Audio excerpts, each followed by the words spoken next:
how to remove gray arrow on iPhone screen.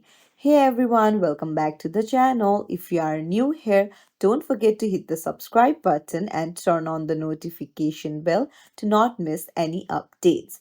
So if you're seeing that pesky gray arrow on your iPhone screen and want to get rid of it, then you're in the right place. Let's dive right in. First, grab your iPhone and head to the settings app. So once you're there, you'll need to navigate to accessibility, and this is where you can manage various features to enhance your iPhone experience.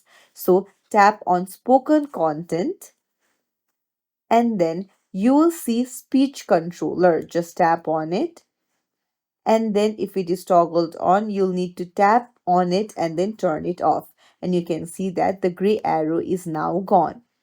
So if you want to ensure this doesn't come back again, then come back and then toggle off the speaker screen option as well.